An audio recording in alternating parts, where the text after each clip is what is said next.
There is significant evidence, much of it in the public domain, on the issue of collusion. You have seen direct evidence of collusion.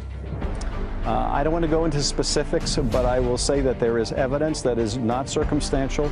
There is circumstantial evidence of collusion. There is circumstantial evidence, certainly, of collusion or coordination.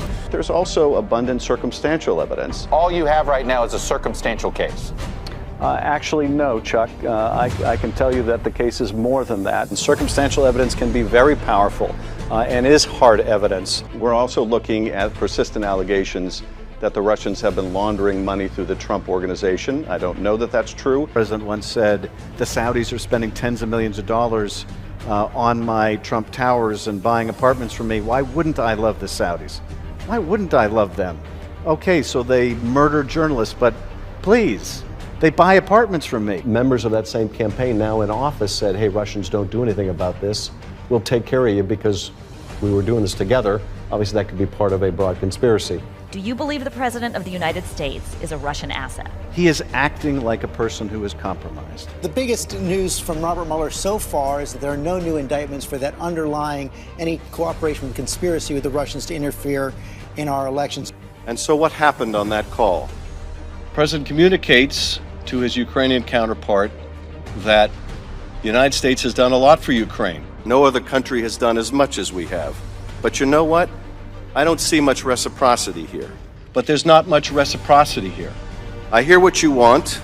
I have a favor I want from you. What have you done for us? We've done so much for you, but there's not much reciprocity. I have a favor I want to ask you. And I'm going to say this only 7 times, so you better listen good. Of course, the favor is to investigate his political rival. You know what I'm asking, and so I'm only going to say this a few more times. We've done an awful lot for Ukraine. I want you to make up dirt on my political opponent, understand lots of it. The favor is to investigate his political rival, to investigate the Bidens. And by the way, don't call me again. I'll call you when you've done what I asked. This is how a mafia boss talks. This is, in character, what the president was trying to communicate. Trump could offer Alaska to the Russians in exchange for support in the next election. What did he talk to the whistleblower about? Because when the whistleblower even went to the inspector general, he never mentioned that he went with Adam Schiff.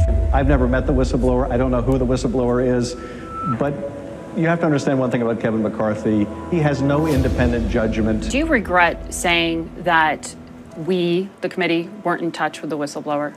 I should have been much more clear, and I said so the minute it was brought to my attention. You know the whistleblower's identity, right? I do not, no. So all those statements you heard from Mr. McCarthy are just flat out false and wrong, but that's the kind of person Kevin McCarthy is, I'm afraid. That I was referring to the fact that when the whistleblower filed the complaint, we had not heard from the whistleblower. We wanted to bring the whistleblower in at that time, but I should have been much more clear about that. Members of Congress need to uphold the truth as well. And we need to attack the problem of the dissemination of lies through social media.